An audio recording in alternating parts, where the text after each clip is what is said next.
European sports scene.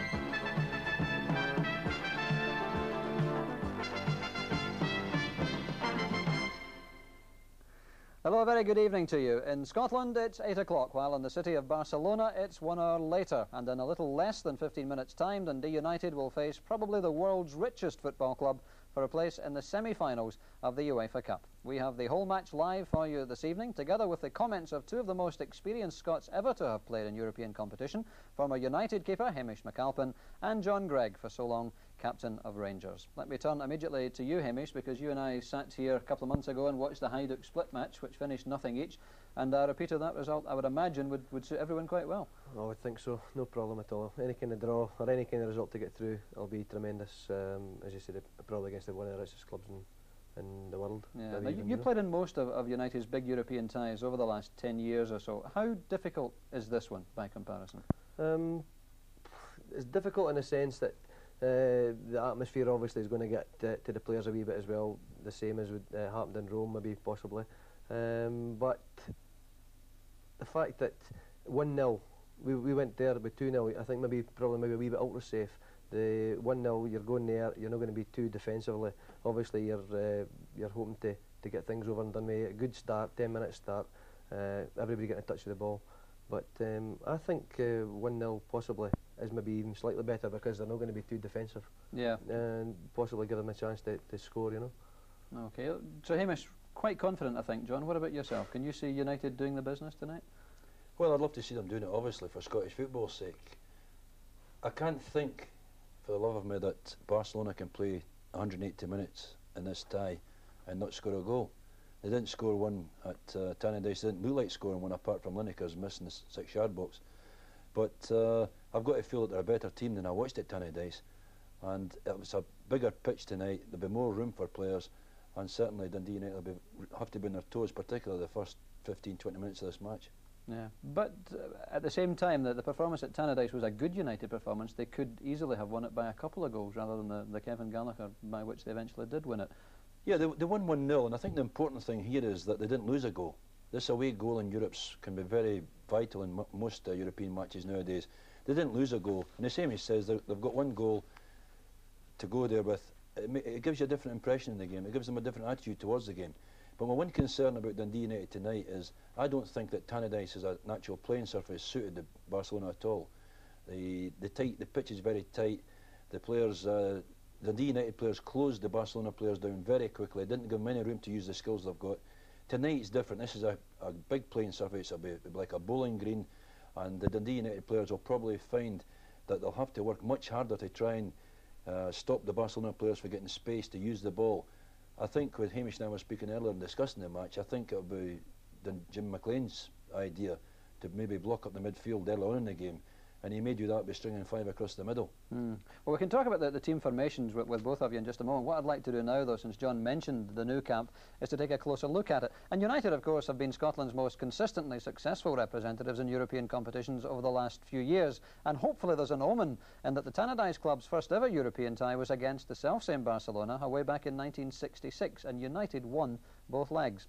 The comparison between the two clubs, in every sense but the playing one, is almost comical. Tannadice, one of the most welcoming and friendliest grounds in the land, could probably fit inside Barcelona's Nou Camp stadium something like half a dozen times. Barcelona's headquarters is not just a sports stadium, but the biggest tourist attraction on the entire Costa Brava. It's a pretty impressive sight, but it's only the Nou Camp's little brother, a 16,000 capacity all-seater used by Barcelona's second string. The real thing, alongside, was originally built to hold 90,000 fans, quickly extended to hold 120,000, and it still isn't big enough. It will shortly be extended again to hold no fewer than 133,000 spectators, about 95,000 of which will be seated. The financial benefits are staggering. Barcelona have 110,000 season ticket holders, giving them an income for each home game of almost £1 million. Surely it's one of the most impressive sights in world football. The facilities, the last word in luxury. No expense has been spared to make Barcelona not just the richest, but the most successful side in the world. Equally, the penalty for failure is obvious. Barcelona have had 23 managers in 25 years, including 3 in one season. Currently, of course, they're under the charge of a Cockney, Terry Venables.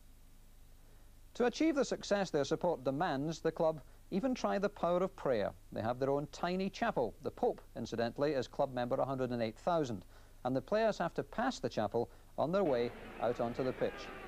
And when they do climb those steps out onto the playing surface, they're met with an incredible wall of sound, which a full house of 120,000 will supply.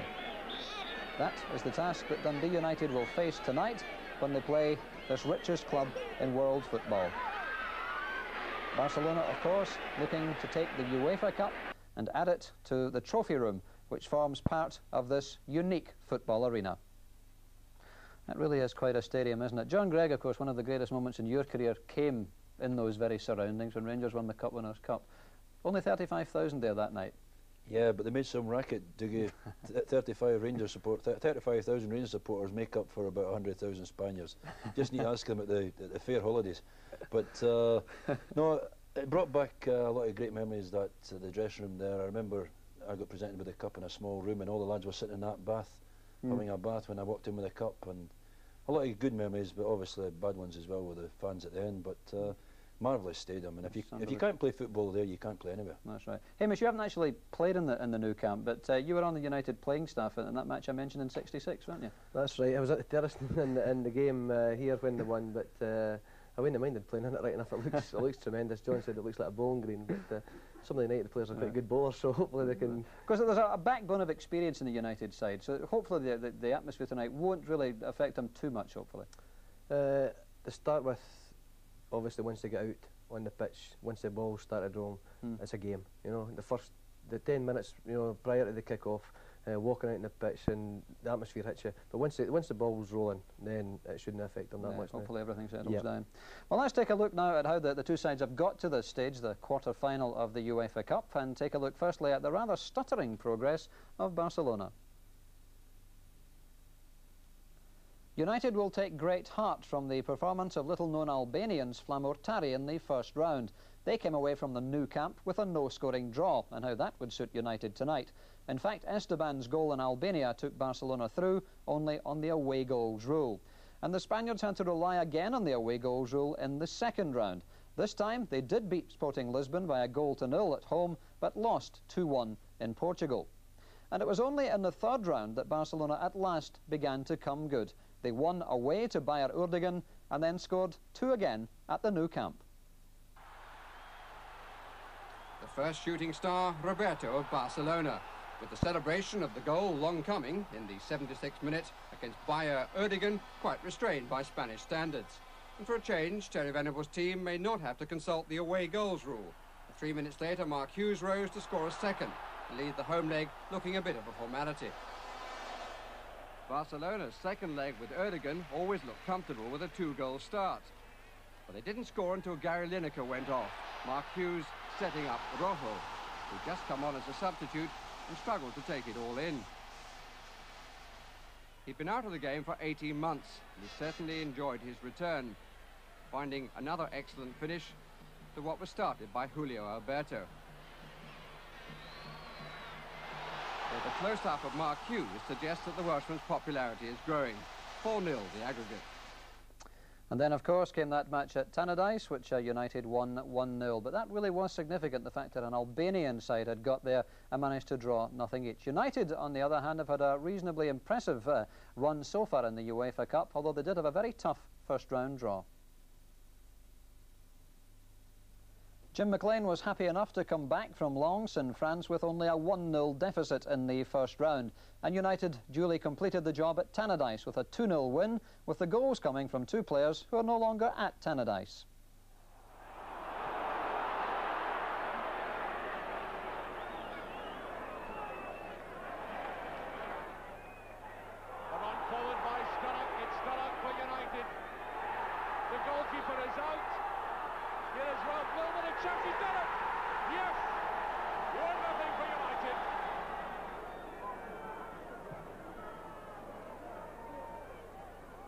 Sturrock. Bannon. Here's McInally. There's no onside. Milne. Must be the chance it is.